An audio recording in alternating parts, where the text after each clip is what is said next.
Hello friends, எல்லாருக்கும் வணக்கம். இன்றைக்கி நாம் இந்த வீடியோவில் ஒரு நல்ல சூப்பரான டாபிக் பார்க்க போகிறோம். சரிங்களா? என்ன அப்படின்னு எழுதி வச்சுருக்கேன் பாருங்கள். இருந்தாலும் ஓகே, இந்த டாபிக் தான் இன்றைக்கி நம்ம பார்க்க போகிறோம். ஸோ இதில் இருக்க முக்கியமான கான்செப்டை புரிஞ்சுக்கிறதுக்கு நீங்கள் ஃபஸ்ட்லேருந்து கடைசி வரைக்கும் பார்த்தா தான் புரியும். ஏன்னா ஆல்ரெடி நம்ம வழக்கமாக யூஸ் பண்ணுற அந்த இருந்தாலும் யூஸ் பண்ண போகிறது கிடையாது. அதனால் கரெக்டாக கவனிங்க. அப்போ தான் உங்களுக்கு அண்டர்ஸ்டாண்ட் ஆகும். எக்ஸாம்பிள்ஸை என் கூட சேர்ந்து நீங்களும் பண்ணுங்கள். Okay, before I complete examples you try to answer. நான் எக்ஸாம்பிள்ஸை கம்ப்ளீட் பண்ணுறதுக்கு முன்னாடி நீங்கள் ஆன்சர் பண்ணிகிட்டே வரணும். சரிங்களா? அண்ட் இதுதான் நீங்கள் நம்ம சேனலுக்கு ஃபஸ்ட் டைம் வந்திருக்கீங்க அப்படின்னா மறக்காமல் சப்ஸ்கிரைப் பண்ணிக்கோங்க. ஆஸ் வெல் அஸ் பெல் பட்டனை கிளிக் பண்ணி வச்சுக்கோங்க. அப்போ தான் நம்ம போடுற வீடியோஸ் உங்களை சேரும். வீடியோக்குள்ளே போயிடலாம். இப்போ கவனிங்க. இந்த இருந்தாலும் அப்படிங்கிற வார்த்தையை நம்ம 2 ஆங்கிளில் யூஸ் பண்ணலாம். சரிங்களா? ஒன்று எப்படின்னா, நம்ம எப்பயுமே இந்த தோ, ஆல்தோ, ஈவன் தோ அந்த வார்த்தைகள் கூட போட்டு யூஸ் பண்ணுவோம். சரிங்களா? மழை வந்தாலும், மழை வந்து இருந்தாலும், அவனிடம் காசு இருந்தாலும், இது ஒரு யூசேஜ். இன்னொரு யூசேஜ் என்ன அப்படின்னா, வாண்டடாக பார்த்தீங்கன்னா நம்ம ஒரு வேலையை செய்வோம், இல்லாட்டி செய்ய போவோம். ஓகே, அந்த மாதிரி இடத்துல நம்ம இருந்தாலும் அப்படிங்கிற வார்த்தை யூஸ் பண்ணுவோம். நல்லா கிளியராக சொல்லணும் அப்படின்னா, அவனை அவங்க கல்யாணத்துக்கே கூப்பிடல, இருந்தாலும் அவன் போவான், இருந்தாலும் அவன் போவான். இந்த இடத்துல அந்த இருந்தாலும்ங்கிற வார்த்தையை நீங்கள் தனியாகவே யூஸ் பண்ணலாம். ஆனால் தோ யூஸ் பண்ணீங்க அப்படின்னா தோவை தொடர்ந்து ஒரு சென்டென்ஸ் வரணும். அந்த சென்டென்ஸுக்கு அப்புறம் இன்னொரு சென்டென்ஸ் வரணும். அப்போ தான் ஃபுல்லாகும் மீனிங். பாருங்கள், இப்போது நான் சிம்பிள் எழுதுகிறேன். இப்போ பாருங்களேன், he is a good man. இப்படி நம்ம சிம்பிளாக ஒரு சென்டென்ஸ் எழுதுகிறோம். ஓகே, இப்போ தோவை போடுறதுக்கு நமக்கு ஒரு ஃபுல் சென்டென்ஸ் வேணும். அப்போ தான் அது இயங்கும், இல்லாட்டி இயங்காது. சரிங்களா? பாருங்கள், he is a good man. அவன் ஒரு நல்ல மனிதன். சரிங்களா? இப்போ என்ன பண்ணுறேன் அப்படின்னா இதை கூட தோவை இணைக்கிறேன். ஓகே, இப்போ தோவை இணைத்தேன் அப்படின்னா என்ன அர்த்தம் தெரியுங்களா வரும்? தோ he is a good man, அவன் நல்ல மனிதனாக இருந்தாலும் அப்படிங்கிற வார்த்தை வருது. சரிங்களா? அவன் நல்ல மனிதனாக இருந்தாலும் அப்படி நீங்கள் சொல்லும் பொழுது மீனிங் கன்வே ஆகலையே. நல்ல மனிதனாக இருந்தாலும் என்ன ஆச்சு? அதுக்கு அடுத்து ஒரு சென்டென்ஸை சொன்னால் தான் இந்த மீனிங் கம்ப்ளீட் ஆகுது. Okay, though he is a good man, okay, he never did any good deeds.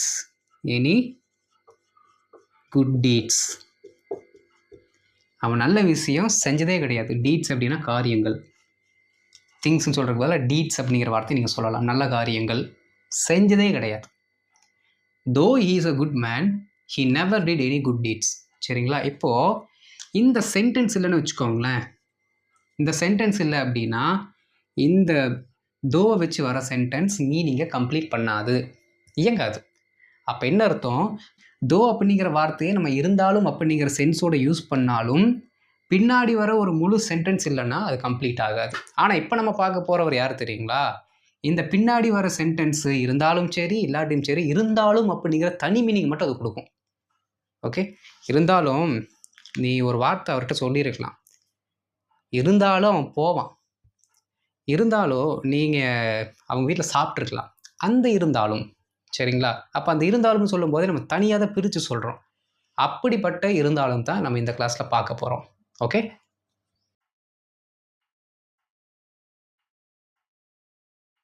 உங்களுக்கு புரிகிற மாதிரி சிம்பிள் எழுதி வச்சுருக்கேன். என்ன அப்படின்னா, ஒரு சம்பவம் நடக்குது, ஒரு விஷயம் நடக்குது, அந்த விஷயம் நடக்குது, இருந்தாலும் இன்னொரு விஷயம் நடக்குது. ஓகே, ஒரு விஷயம் நடக்குது, அந்த விஷயம் நல்லதோ தப்போ இருந்தாலும் அதை தொடர்ந்து இன்னொரு சம்பவம் நடக்குது. ஓகே, அப்போது இன்னொரு சம்பவம் நடப்பதற்கு காரணம் முதல் சம்பவம். ஓகே, அப்படி கனெக்ட் ஆகி தான் வரும். சரிங்களா? அவனுக்கு பசியே இல்லை, முதல் சம்பவம். அவனுக்கு பசியே இல்லை, இருந்தாலும் மறுபடியும் சாப்பிட்றான். புரியுதுங்களா? அந்த மாதிரி சொல்லுவல்ல, அவனுக்கு பசியே இல்லை, இருந்தாலும் மறுபடியும் சாப்பிட்றான். Okay, right. இப்போ அந்த இருந்தாலும் அப்படிங்கிற வார்த்தையை நம்ம யூஸ் பண்ணுறதுக்கு நீங்கள் ஃபஸ்ட்டு ஒரு சென்டென்ஸை வச்சுக்கோங்க. ஓகே, ஒரு ஃபுல் சென்டென்ஸ், ஒரு கம்ப்ளீட் சென்டென்ஸ் வச்சுக்கோங்க. அதற்கப்புறம் இந்த இருந்தாலும் அப்படிங்கிற வார்த்தை, அதை தொடர்ந்து இன்னொரு சென்டென்ஸ், அவ்வளோதான். ஓகே, இன்கேஸ் ஃபஸ்ட்டில் வர ஒரு சென்டென்ஸ் இல்லை அப்படின்னாலும் பரவாயில்ல, இந்த இருந்தாலும்லேருந்து நீங்கள் சொன்னாலே மீனிங் கம்ப்ளீட் ஆகும். அதுதான் இந்த இருந்தாலுமோட ஹைலைட்.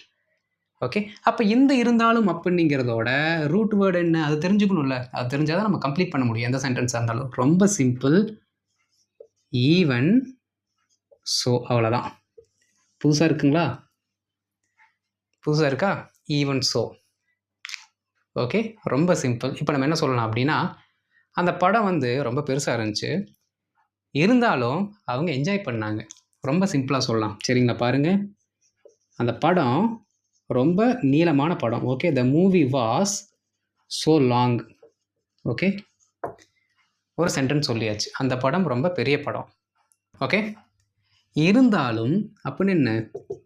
ஈவன் ஸோ, அவங்க என்ஜாய் பண்ணாங்க. தே enjoyed it. They enjoyed it. அவ்வளோதான். ரைட். இதில் இந்த சென்டென்ஸ் தூக்குங்க. இப்போ சொல்லி பாருங்கள். Even so they enjoyed it. இருந்தாலும் அவங்க ஹெல்ப் பண்ணாங்க. மீனிங் வந்துருச்சு. இங்கே தோவை போடுங்க. Though the movie was so long, though the movie was so long, they enjoyed it. இந்த இடத்துல இங்கே தோ போட்டிங்கன்னு வச்சுக்கோங்களேன், இந்த சென்டென்ஸ் இருந்தால் தான் இதுக்கு மீனிங் வரும். அதாவது ஒரு கம்ப்ளீட் சென்டென்ஸ் இருக்கணும், அப்போ தான் தோ இயங்கும். இந்த இருந்தாலும்க்கு ஒரு கம்ப்ளீட் சென்டென்ஸ் இங்கே இருக்குது பாருங்கள். இந்த கம்ப்ளீட் சென்டென்ஸே நமக்கு தேவையில்லை, ஆனாலும் மீனிங் வருது. புரியுதுங்களா? இந்த இருந்தாலும் நீங்கிறதையும் நீங்கள் யூஸ் பண்ணணும்.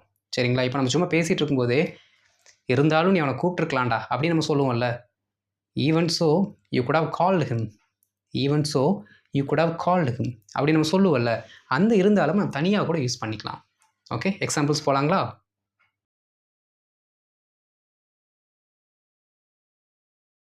இப்போ ஃபஸ்ட்டு ஃபார்முலா பார்த்துடலாம். பாருங்கள், ஃபஸ்ட்டு ஒரு வாக்கியம் வேணும், ஒரு கம்ப்ளீட் சென்டென்ஸ் வேணும்.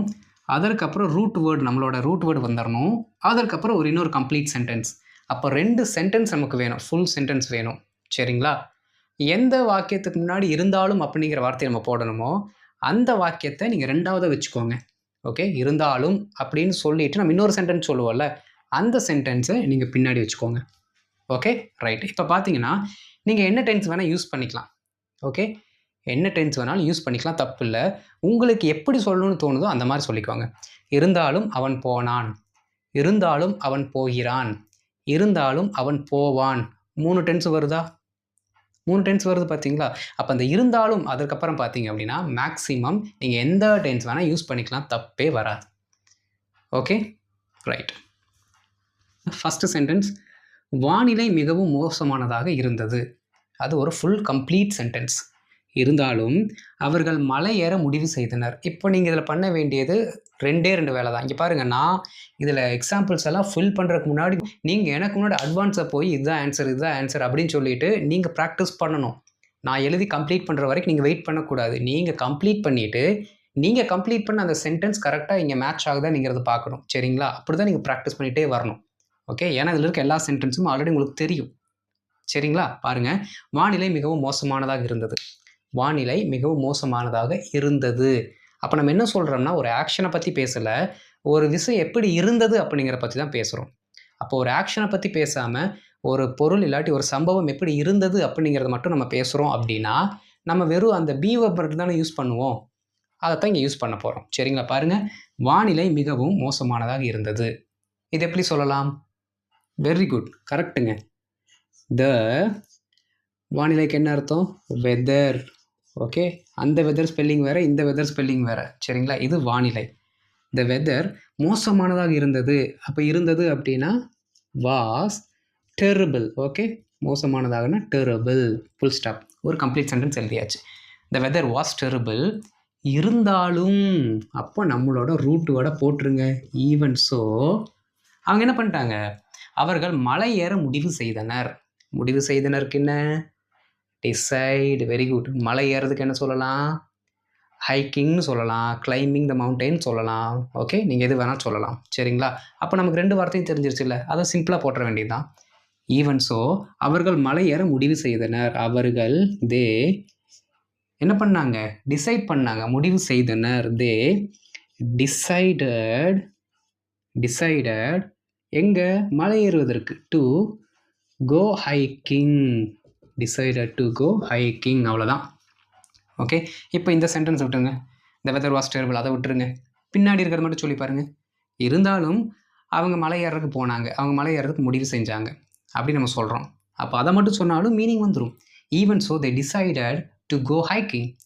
Even so they decided to go hiking. இப்போ இன்னொன்று சொல்கிறேன். எனக்கு இங்கிலீஷே பேச வரல, இருந்தாலும் நான் ப்ராக்டிஸ் பண்ணுவேன்.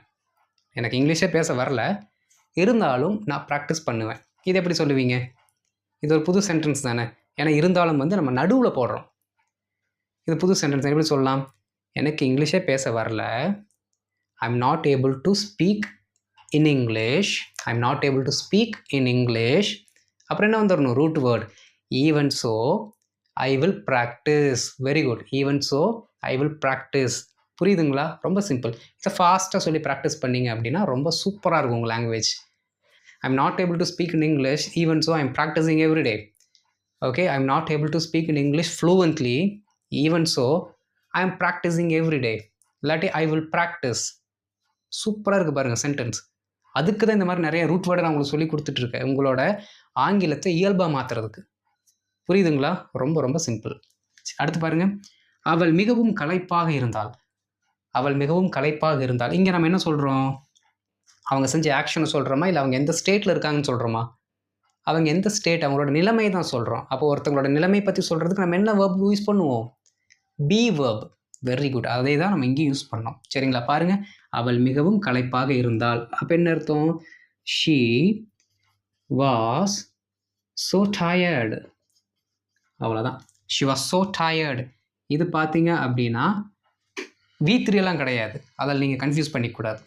ஓகே, சரி பாருங்கள். She was so tired. She was so tired. அவள் மிகவும் களைப்பாக இருந்தால், இருந்தாலும் இரவு முழுவதும் வேலை செய்தாள். இருந்தாலும் இரவு முழுவதும் வேலை செய்தாள். இரவு முழுவதும் வேலை செய்தால் எப்படி இங்கிலீஷில் சொல்லலாம்? சொல்லுங்கள். Very good. She worked throughout the night. முழுவதும், இரவு முழுவதும் அப்படின்னா த்ரூ அவுட் த நைட், நாள் முழுவதும். த்ரூ அவுட் த டே, இரவும் பகலும் முழுவதும். Throughout the day and night அப்படின்னு நம்ம சொல்லுவோம். சரிங்களா? பாருங்கள். She was so tired, even so இருந்தாலும், she worked throughout the night. Throughout the night, இரவு முழுவதும், ரா முழுவதிலும் என்ன பண்ணாங்க? அவங்க வேலை செஞ்சாங்க. Okay, she was so tired even so she worked throughout the night. இதை விட்டுருங்க, அதிலிருந்து மட்டும் சொல்லுங்கள். ஈவன் ஸோ இருந்தாலும், she worked throughout the night. Correct. Even so I will practice every day. Correct. சாப்பாடு நல்லாவே இல்லை, இருந்தாலும் நான் சாப்பிடுவேன். அந்த நல்லாவே இல்லைங்கிறத விட்டுட்டு கூட நீங்கள் மீதி இருக்கிறத சொல்லுங்கள். Even so I will eat it. That's all.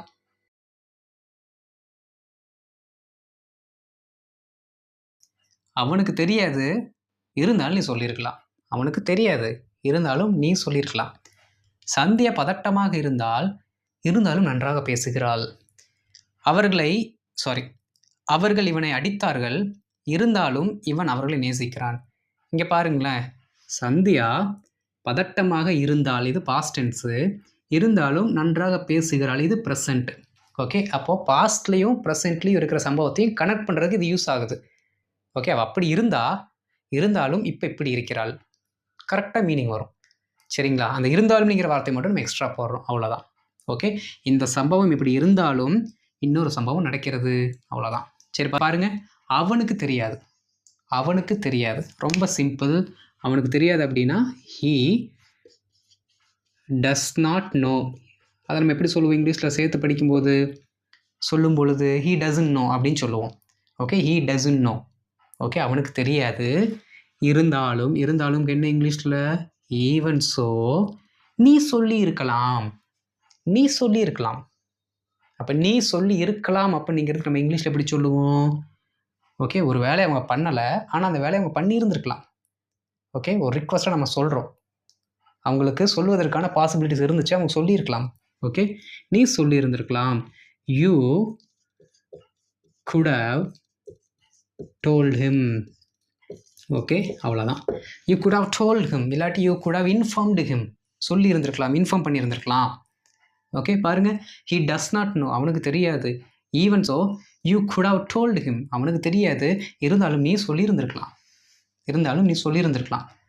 அவனுக்கு தெரியாது, இருந்தாலும் அவன் வந்திருக்கிறான். அவனுக்கு தெரியாது, இருந்தாலும் அவன் வந்திருக்கிறான். எப்படி சொல்லலாம்? He doesn't know. என்னன்னு தெரியாது, ஸ்கூல் லீவுன்னு அவனுக்கு தெரியாது. Okay, he doesn't no.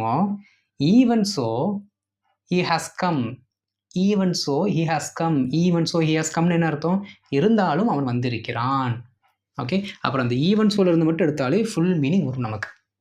சரிங்களா? அடுத்து பாருங்க, சந்தியா பதட்டமாக இருந்தால்.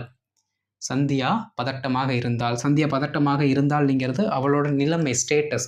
அப்போ ஒருத்தவங்களோட நிலைமையை சொல்கிறோம் அப்படின்னாலே பி வர்பு தான் வரணும். இருந்தால்ங்கிறது பாஸ்ட் டென்ஸ், ரொம்ப சிம்பிள். சந்தியா பதட்டமாக இருந்தால். இருந்தால்னா வாஸ். பதட்டத்துக்கு இங்கிலீஷில் nervous. Very good, nervous. Okay, full stop. Sandhya was nervous.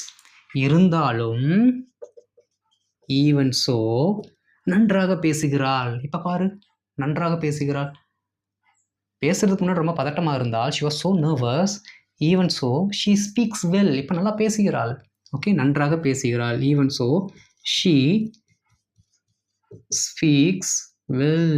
நன்றாக பேசுகிறாள். she speaks well. இப்போ நம்ம என்ன சொல்ல போகிறோம் அப்படின்னா, அவள் இப்போ கான்ஃபிடெண்ட்டாக பேசுகிறா அப்படின்னு சொல்ல போகிறோம். அவள் இப்போ கான்ஃபிடெண்ட்டாக பேசுகிறா. சொல்லலாங்களா? ட்ரை பண்ணுங்க. Sandhya was nervous. even so she speaks confidently now.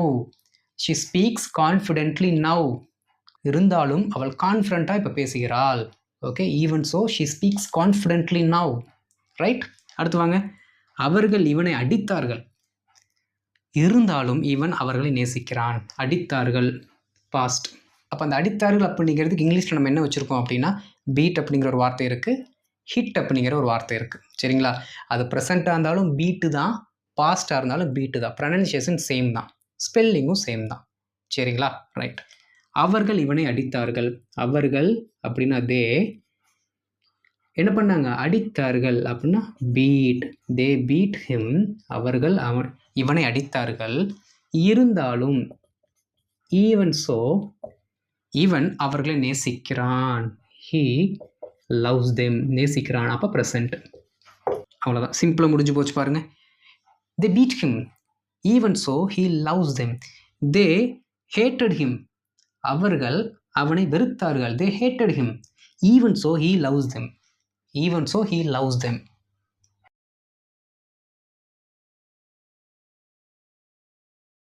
இப்போது நாம் 2 சென்டென்ஸ் எழுத போகிறது இல்லை, பின்னாடி இருக்க அந்த சென்டென்ஸ் மட்டும்.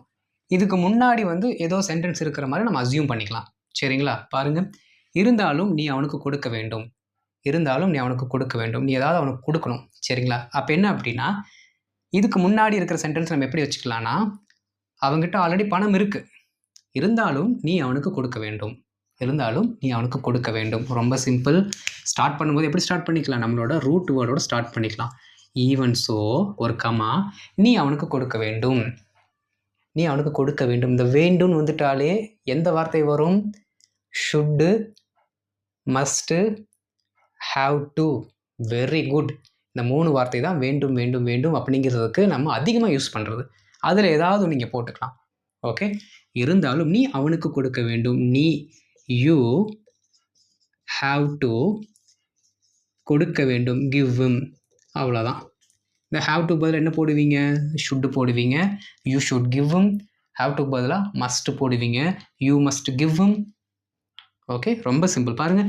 இருந்தாலும் நீ அவனுக்கு கொடுக்க வேண்டும். Even so you should give him. Even so you must give him. Okay, அடுத்து பாருங்கள். இருந்தாலும் நீ அதை பற்றி சிந்தித்துக்கொள். இது பார்த்தீங்கன்னா ஒரு அட்வைஸ் மாதிரி தானே சொல்கிறோம். நீ அதை பற்றி சிந்தித்துக்கொள். அதே மாதிரி இன்னொரு சென்டென்ஸ் வரும் பாருங்கள். இருந்தாலும் அவன் அவர்களிடம் ஒரு முறை பேச வேண்டும். ஒரு அட்வைஸ். இருந்தாலும் அவன் என்ன பண்ணணும்? ஒரு டைம் அவங்ககிட்ட பேசட்டும் அப்படின்னு சொல்கிறாங்க. ஸோ இந்த ரெண்டுமே அட்வைஸ் ஃபார்மில் வரதுனால அதை கடைசியில் பார்த்துடலாம். ஏன்னா அதோட ஃபார்மெட் கொஞ்சம் மாறும். சரிங்களா? மீதி இருக்க இதையும் இப்போ முடிச்சுட்டு வந்துடுவோம். சரிங்களா? பாருங்கள். இருந்தாலும் அவர் அதை விற்கவே மாட்டார். ஓகே, அவரே இப்போ ரொம்ப கஷ்டப்படுறாரு. அவர்கிட்ட ஒரு வீடு இருக்குது, இருந்தாலும் அவர் விற்க மாட்டார். அவ்வளோதான், ரொம்ப சிம்பிள். இருந்தாலும்னா ஈவன் ஸோ அவர் அதை விற்கவே மாட்டார். சப்ஜெக்ட் யார்? அவர். அப்போது ஹீ என்ன பண்ண மாட்டார்? விற்கவே மாட்டார். விற்கவே மாட்டார்னா ஃப்யூச்சரில் வருது. சரிங்களா? அப்போது ஹீ வில் விற்கவே அப்படின்னு தான் இருக்கோ தவிர விற்கன்னு மட்டும் இல்லை. விற்கவே அப்படின்னா ஒரு அழுத்தம் கொடுக்குறாங்க அங்கே, சரிங்களா? அப்படி ஒரு வேர்பு கூட அழுத்தம் கொடுக்குறாங்க, அதுவும் நெகட்டிவில் போகுது அப்படின்னா அங்கே நாட் யூஸ் பண்ணாதீங்க, நெவர் அப்படிங்கிற வார்த்தை யூஸ் பண்ணுங்க. Okay, he will never sell it, அவ்வளோதான். Okay, he will never sell it, அவர் விற்கவே மாட்டார், அவர் அதை விற்கவே மாட்டார். Even so he will never sell it, he is in dire need of money. Even so, he will never sell his properties. Even so, he will never sell it, இல்லாட்டி his properties. அந்த இட்டு என்னவா வேணா இருக்கலாம், சரிங்களா? Simple. அடுத்து பாருங்க, இருந்தாலும் நான் மகிழ்ச்சியாக இருக்கிறேன். எல்லாமே எனக்கு கஷ்டமாக தான் வருது, எல்லா ஆங்கிள்லேயும் எனக்கு துன்பமாக தான் இருக்கிறது. இருந்தாலும் ஈவன் ஸோ நான் மகிழ்ச்சியாக இருக்கிறேன், ரொம்ப simple. I am so happy, இல்லாட்டி ஐ ஃபீல் ஸோ ஹாப்பி, ரெண்டுமே கரெக்டு தான். ஐ எம் ஸோ ஹாப்பி இல்லாட்டி I feel so happy. Okay, இருந்தாலும் even so I am so happy, I lost everything, I lost everything, நான் எல்லாத்தையும் இழந்துட்டேன். Even so I am so happy, even so I am so happy. Okay, சரி, அடுத்து வாங்க, இந்த ரெண்டுத்தையும் பார்த்துருவோம். இருந்தாலும் நீ அதை பற்றி சிந்தித்துக்கோ, இது ஒரு அட்வைஸாக கொடுக்குறோம், நல்லா கவனிக்கணுங்க. நம்ம ஃபஸ்ட்டு எழுதிடலாம், தெரிஞ்ச வார்த்தையில் எழுதிடுவோம். ஈவன் ஸோ நீ அதை பற்றி ஒரு டைம் சிந்திச்சுக்கோ அப்படின்னு சொல்லும்போது நம்ம இங்கிலீஷில் எப்படி சொல்லுவோம் அப்படின்னா, you better think about it அப்படின்னு சொல்லுவோம். You better think about it, அது அப்படி எழுதிடலாம். நீ அதை பற்றி சிந்தித்துக்கொள், you better think about it. இது ஒரு அட்வைஸ் கொடுக்குற மாதிரி, சரிங்களா? Even so you better think about it, இருந்தாலும் நீ அதை பற்றி சிந்தித்துக்கொள், நீ அதை பற்றி ஒரு டைம் யோசிச்சுக்கோ அப்படின்னு சொல்லுவோம், சரிங்களா? இந்த இடத்துல பார்த்தீங்க அப்படின்னா இந்த பெட்டர்னுங்கிற வார்த்தையை மட்டும் போடாமல் இதற்கூட இந்த ஹேட் அப்படிங்கிற வார்த்தையை சேர்த்து போடணும். இந்த ஹேட் அப்படிங்கிற வார்த்தையை நீங்கள் சேர்த்து போட்டிங்கன்னா V3 தான் இதற்கு அடுத்து வரணும் அப்படின்னு நினச்சிடாதீங்க. அதுதான் இங்கே இருக்கிற ஒரு சூட்சமம். ஏன் அப்படின்னா இந்த ஹேடு எது கூட சேர்ந்து வருதுன்னா பெட்டர் அப்படிங்கிற வார்த்தை கூட தான் சேர்ந்து வருது. ஓகே, இது ஒரு ஃப்ரேஸ். என்ன ஃப்ரேஸ் அப்படின்னா, ஒரு அட்வைஸ் கொடுக்கும் பொழுது அந்த அட்வைஸுக்கு நம்ம எந்த அளவுக்கு அழுத்தம் கொடுக்குறோம், முக்கியத்துவம் கொடுக்குறோம் அப்படிங்கிறதை காண்பிக்க இந்த ஹேட் பெட்டர் அப்படிங்கிற வார்த்தை வருது. புரியுதா? ஒரு அட்வைஸ் சொல்கிறோம், அட்வைஸே என்ன தான், ஒரு முக்கியமான விஷயந்தான். அந்த முக்கியமான விஷயத்துக்கும் இன்னும் ஒரு முக்கியத்துவம் கொடுக்குறோம். அப்படி முக்கியத்துவம் கொடுப்பதற்காக நாம் சேர்க்கும் ஒரு வார்த்தை தான் ஹேட் பெட்டர். இந்த இடத்துல ஹேடு பார்த்தீங்க அப்படின்னா V3 ஃபார்மெட்டுக்கோ இல்லாட்டி பாஸ்ட் பர்ஃபெக்ட்டுக்கோ வேலையாகுதானா ஆகாது. ஓகே, இது ஒரு எம்ஃபசிஷனுக்காக, ஒரு வலியுறுத்தலுக்காக போடக்கூடிய ஒரு எக்ஸ்ட்ரா வார்த்தை, அவ்வளோதான். அதனால் இதை விட்டுட்டு நீங்கள் என்ன சென்டென்ஸ் வருமோ அதை எழுதிடுங்க ஆஸ் யூஷுவலாக. யூ திங்க் அபவுட் இட், நீ அதை பற்றி சிந்தி. Okay, you had better think about it, நீ அதை பற்றி ஒரு முறை சிந்தித்துக்கொள். ரொம்ப சிம்பிள். இப்போ ஹேட் பெட்டர் அப்படிங்கிற வார்த்தை மட்டும் எக்ஸ்ட்ரா சேர்க்கிறோம், சரிங்களா? இருந்தாலும் அவர்களிடம் அவன் ஒரு முறை பேச வேண்டும்.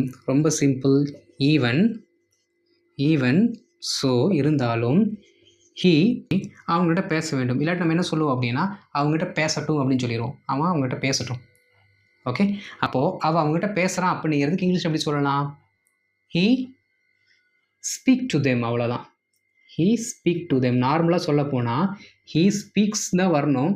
ஆனால் இந்த இடத்துல நம்ம என்ன பண்ண போகிறோம் அப்படின்னா இந்த ஹேட் பெட்டர் சேர்க்க போகிறோம். ஓகே, இந்த ஹேட் பெட்டர் வர்றதுனால என்ன ஆகும் அப்படின்னா இந்த ஸ்பீக்ஸ் அடிபட்டு வெறும் ஸ்பீக்காக மட்டும்தான் இருக்கும். ஓகே, அந்த ஸ்பீக்ஸ் நார்மலாக நம்ம சொல்லுவோம்ல, he speaks, she speaks, it speaks அப்படின்னு நம்ம சொல்லுவோம். அது இங்கே வேலைக்கு ஆகாது, சரிங்களா? ஏன் அப்படின்னா இந்த ஹேட் பெட்டர் இடையில வந்ததுனால ஸ்பீக்ஸ் அப்படிங்கிற வார்த்தையில் இருக்க எஸ் அதுவே அடிச்சிரும். ஓகே, ஆட்டோமேட்டிக்காக வெறும் ஸ்பீக் மட்டும்தான் வரும் இந்த இடத்துல மட்டும். ஓகே, இப்போ பாருங்களேன், ஹீ இங்கே மஸ்ட்டு போட்டிங்கன்னா என்ன வரும்? மஸ்ட்டும் என்ன தான், ஒரு வலியுறுத்தலுக்கான வார்த்தை. ஹீ மஸ்ட் ஸ்பீக் டு தெம்னு போட்டிங்கன்னா என்ன வரும் பாருங்கள்? மஸ்ட்டு போட்டிங்கன்னா ஸ்பீக் தானே வரும், ஸ்பீக்ஸ் வராதில்ல. அதை போலவே தான் இந்த மஸ்ட்டு மாதிரியே ஹேட் பெட்டர்னுங்கிறது இன்னொரு வார்த்தை, ஒரு வலியுறுத்துவதற்காக நம்ம யூஸ் பண்ணுற வார்த்தை. மஸ்ட்டு, ஹாவ் டு, அப்புறம் வேறு என்ன இருக்குது, இந்த ஷுட் யூஸ் பண்ணுறோம்ல, அதுவும் என்ன பண்ணுறோம், ஒரு வலியுறுத்துறதுக்காக நம்ம யூஸ் பண்ணுவோம் அந்த வார்த்தைகள். அதே போலவே இதுவும் இன்னொரு வார்த்தை, had better. Okay, you had better speak to them, நீ அவங்ககிட்ட பேசணும், ஒரு டைம் நீ என்ன பண்ணிக்கோ அவங்ககிட்ட பேசிடு அப்படின்னு நம்ம சொல்லுவோம்ல, அந்த அட்வைஸ்க்காக நம்ம போடுற வார்த்தை. ஓகே, ரொம்ப ரொம்ப சிம்பிள். புரியுதுங்களா? ஸோ இப்போது ஒரு வாக்கியத்தை போட்டு அதற்கு பின்னாடி ஈவன் ஸோ போட்டு அதற்கப்புறம் ஒரு வாக்கியத்தை போடுவதற்கு உங்களுக்கு தெரிஞ்சு விட்டது இல்லையா? ஈவன் ஸோ சரி இருந்தாலும் நான் வரல அப்படின்னு அந்த இருந்தாலும்ங்கிறத மட்டும் தனியாக சொல்லிட்டு பேசுகிறதுக்கும் உங்களுக்கு இப்போ தெரிஞ்சிருச்சு. ஓகே, ரொம்ப ரொம்ப சிம்பிள். ஹோம்ஒர்க் போயிடலாங்களா? தயவு செய்து இது எல்லாத்தையுமே ப்ராக்டிஸ் பண்ணுங்கள். இந்த மாதிரி வார்த்தைகள் தான் எவ்ரிடே கம்யூனிகேஷனுக்கு ரொம்ப ரொம்ப உதவும். நம்ம தமிழில் என்ன நினைக்கிறோமோ அது அப்படியே இங்கிலீஷில் சொல்லணும்னா இந்த மாதிரி நிறைய ரூட் வேர்ட்ஸ் நமக்கு தெரியணும். அதுலேயும் ஈவன் இருக்குது பார்த்தீங்களா, அது ரொம்ப முக்கியமான, அதுக்குன்னே ஒரு சிக்னிஃபிகண்ட் ரோல் இருக்குது, முக்கியமான ஒரு ரோல் இருக்குது இங்கிலீஷில். நீங்கள் ஈவன், அதாவது சாதா even, even though, even now, even then, even so, இந்த மாதிரி வார்த்தைகள் எல்லாம் நல்லா பயிற்சி எடுத்து வச்சுக்கணும். அப்போ தான் பார்த்தீங்கன்னா டக்குன்னு பேச முடியும். சரிங்களா? I think you don't understand this topic. Even so, this is my duty to teach you. உங்களுக்கு இது புரியலன்னு நினைக்கிறேன். இருந்தாலும் உங்களுக்கு இதை சொல்லிக் கொடுக்கறது என்னோட கடமை. இந்த இருந்தாலும் போட்டோம் பாருங்க, இருந்தாலும் இதை சொல்லிக் கொடுப்பது என்னோட கடமை. Even so it is my duty to teach you. Okay, homework போயிடலாம்.